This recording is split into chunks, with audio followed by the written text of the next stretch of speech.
What's cooking, folks? Vermillion Phoenix here, and today we're jumping into some more Orcs Must Die Unchained. This time, we're doing the weekly challenge for the week of March 28th of 2017, and it is going to be a Vanishing Act. There are invisible enemies mixed into the waves. Sometimes you get entire waves that are invisible, I believe. But, sorry, I had to get a yawn out. Basically, you are going to want to set up a blanket of damage that will catch everything and prevent you from just taking damage to your rift. So Spitfires plastered all over the place is a good strategy to make sure that you hit most things. You're going to want to place a few ground traps so that you can know when kobolds are coming by, and that will cue you to either set off your arcane bubble blower or use one of your AoE attacks if you're using Gabriella or Zoe. I think they're ready for me. Alright, there we go.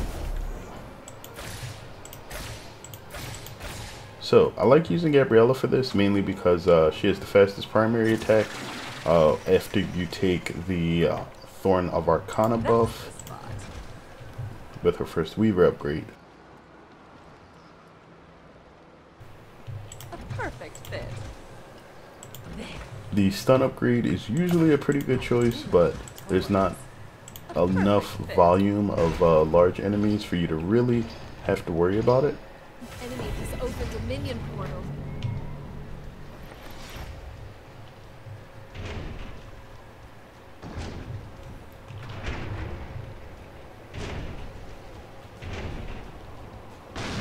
Alright, there we go. You can get a nice combo off in the beginning there, which will take out most of the enemies if you time that well. Sounds like something had gotten past me.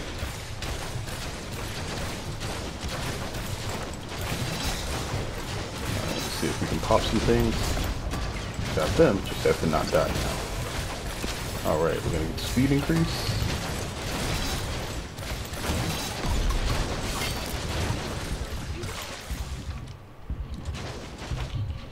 Seems like we're mostly okay now. Let's go ahead and grab that coin. Back up. Now we're going to be a little short on mana. That's the spot.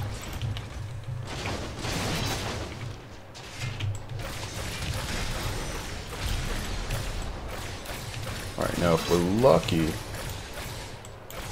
we're going to catch the kobolds coming out. Not sure. There we go. So you want to aim a little bit low when you know there's going to be kobolds. Wave 2 and 6 are your main offenders, I believe. Did we get all of them?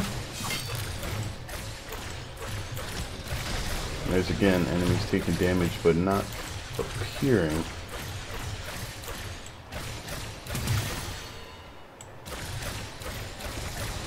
Is that it? That is the end of that. Alright, so let's grab that coin. You have a good amount of time here, so you really don't have to rush too much. So take your time with placing your traps. If you're familiar with building this out, then you can place these as soon as you get over here, and you should be fine. That's the spot. A perfect fit. Alright, that'll cover the majority of this. You're going to get your first boss over here in about 2 waves, so just be aware. Okay, that particular location for the unstable rift isn't a bad one. The most difficult ones are going to be when it spawns right inside there, because you'll have to either let the traps deal with most of these guys, or just let the 3 giants that are going to spawn out of there come out. And that's going to be a bit difficult to deal with.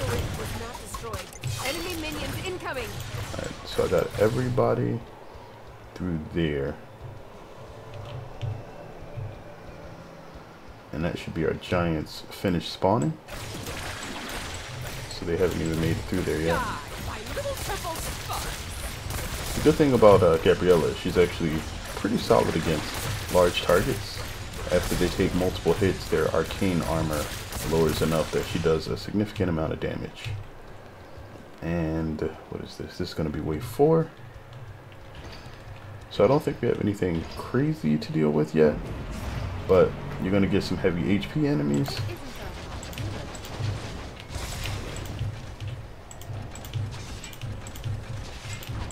So you can trap up about half the bridge, and then I think you'll be fine. Most of this I'm going to save for the other side, and I'm going to run back over there between the go break and just drop a few things while I have time.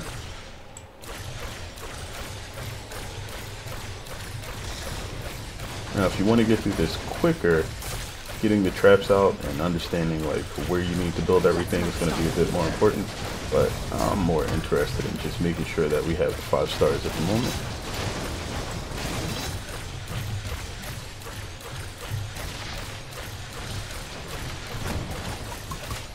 Okay, so that's good.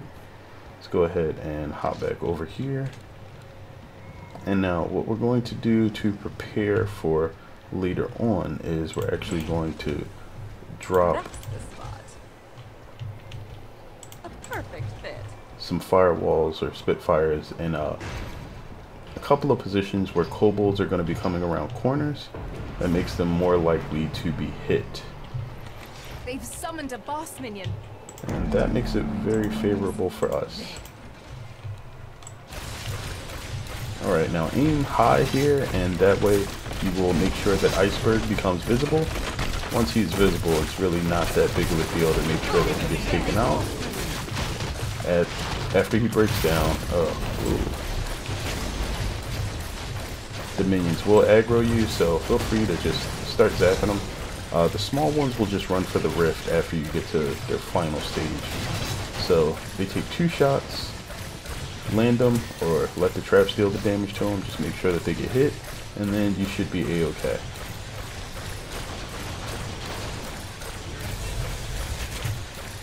Alright, now the funny thing about this wave is it's going to basically give you a countdown timer while you're trying to kill everything, because those soldiers are really difficult to kill quickly. So you'll want to run back over here and set up as much damage as you can. That's the spot. Perfect fit. And I'm spamming these a bit quickly. May cause some issues, but they should let me know when the kobolds are coming by, when they're going off, and I don't see anything particularly stepping over them.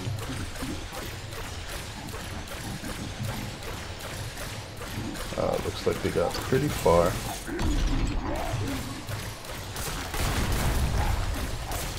And we mostly missed there. Are they coming yet? They made it through.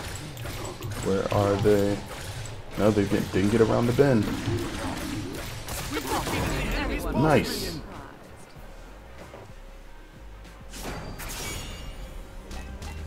And that is why we put those firewalls in the rear. Spitfires. Spitfires.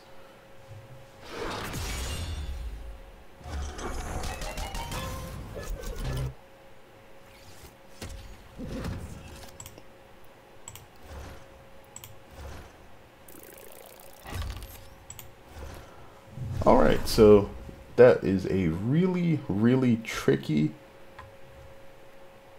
weekly challenge. Again, like the Spitfires worked where they did because I believe they fired their lower arrows first, so it's best that when the kobolds are turning corners, since they're really close to the corner, they're likely to get hit before their speed allows them to just overtake the arrows. So putting them around corners the way that I did should allow you to take them out with a bit more accuracy if you can't just get a lucky blast. I've tried the Dragon Lances, but I find that sometimes they just don't target, and I'm not sure if that's just for me or it happens to other people too, but the Spitfires definitely work. If you guys have any questions, let me know what you think about this particular weekly challenge. I thought it was interesting, although I'm not sure if it was particularly enjoyable, just because it's more about trial and error due to you not being able to see everything, then it is actually like planning out a really nice setup. Unless you just want to spam damage in front of the gates, which is always a good way to do things. But I like to play it a little bit more relaxed. Either way, thanks as always for watching. I hope this helps you guys out. And as always, until next time, have a good one, folks.